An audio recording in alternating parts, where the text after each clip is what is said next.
and welcome to our third studio session. Starting to feel like a habit now, isn't it? Yeah. Yeah, so this is what we do on a Wednesday. We sit in the shop and have a little chat and play some tunes ready to post on Thursdays. So, yeah. So how are you all doing? How are you coping with lockdown? We're all right, aren't we? Yeah. Yeah. So, yeah.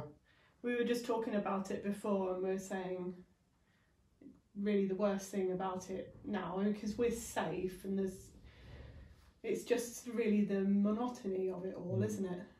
So we're just going between the boat, leaving in the dark and returning in the dark as well now, aren't we? So going between the boat. Yeah, same journey every day. We're not allowed to move the boat at the moment. And then to the studio. So it's just that, yeah, doing the same thing. It's also exciting. So, yeah, we were thinking like the best way to combat that feeling of boredom is probably to try something new. So we thought we would suggest that. We learned some new tunes, didn't we? We've been learning new tunes and thinking about trying out different dishes to cook at home, have some variety in our meals. That risotto. Oh yeah. We made a risotto last week and forgot to buy white wine and forgot to buy parmesan. So we had a little scratch around in the cupboards for what we could find. So we made a risotto with cider and cheddar. Yeah. So it's a very British risotto, and it actually was really delicious. And it was organic cider. It was organic cider. So there we go, that's our suggestion for you. Make a thoroughly British risotto with cider and cheddar cheese. So what have we got? What's new? What's news? New yarn.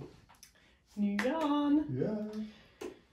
So last week we were well into dyeing Nene for some shops. We have some lovely stockists who have already taken our Nene 4-ply, and now we're full steam ahead dyeing it to top up our shop. So yeah, we're absolutely delighted with how it's worked out, because it's non-superwash. It's a bit different to dye. Basically it just takes longer, but when it takes longer the dye has more of an opportunity to spread out, and so we were wondering whether the yarn would end up looking different, but it isn't, is it? No, so hopefully you can recognise. Yeah, I mean, to be honest, if anything, it looks nicer, it's smoother, the colour application is smoother, and we're absolutely delighted with the yarn. So what have we got here? So behind you Squirrel is Giant Squirrel. Yeah. This one is First Footing, so quite a festive looking, very seasonal one. This is Feisty Fox, and back behind me there, that one is Nectarine. So when they're dry, I'll photograph them and put them in the shop. Well, you got some dry ones. Yeah. That's how Starry Night looks now. So it looks the same as before, which is really, really good. So that one will already be in the shop, and a few other colourways that we've already dried and labelled, they're already online. And these ones will be sneaking in when they're ready. Yeah, so that's exciting. You may have noticed that I'm wearing a hat today. I'm feeling a bit silly. I'm not a big hat wearer because I've got so much hair. Actually, it's really hard to wear hats. They often slip off my head. Well, that doesn't. But this doesn't. All my hair is inside. So hopefully you can see that on the screen. So actually I'll take it off. So this is our well, Christmas design.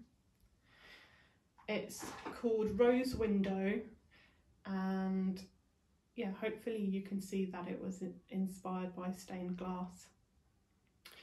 The only detail that's missing here is that I've done it in one of our existing Chimera colourways. This purpley one is Sonnet, but we have a festive Chimera colourway coming, I think this week. This week it will be arriving.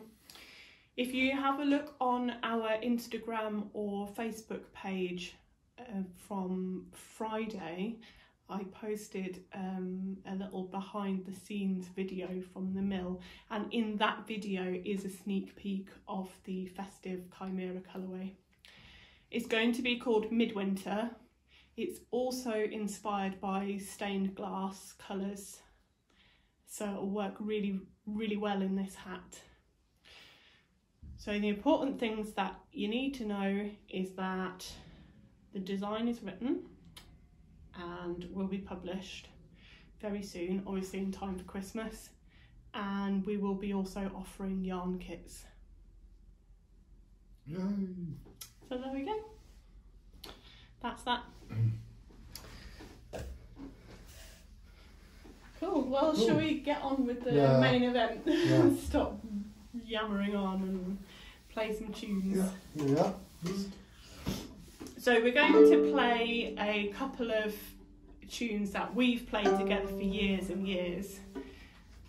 The first one is called Man in a Brown Hat, but we call it Old Man in a Hat. And there's a bit of a silly story behind that, which I may as well tell you. So on the boat, on narrow boats, when you're moored up on the canal,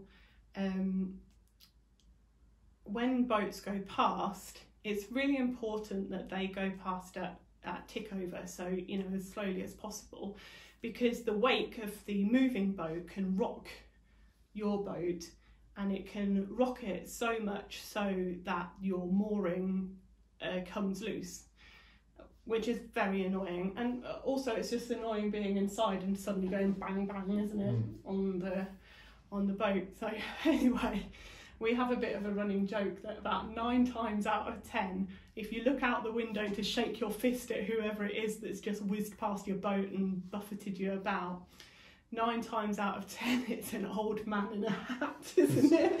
It's true. Thinks he's king of the canal and doesn't care about anybody else, and he's on his boat and that's all that matters. So we call it Old Man in a Hat. And it gives me great satisfaction to be playing this tune out on the deck outside in the summer, and then have an old man in a hat come whizzing past on his boat. The second tune is I'm going to say Schottish, but we were just having a little debate whether it's called a Scottish or a Schottish. But anyway, it's a dance in 4-time, and maybe somebody can send us a message or comment and enlighten us. Is it Schottish or Scottish? Scottish? Or Scottish? Right. Right, let's get going.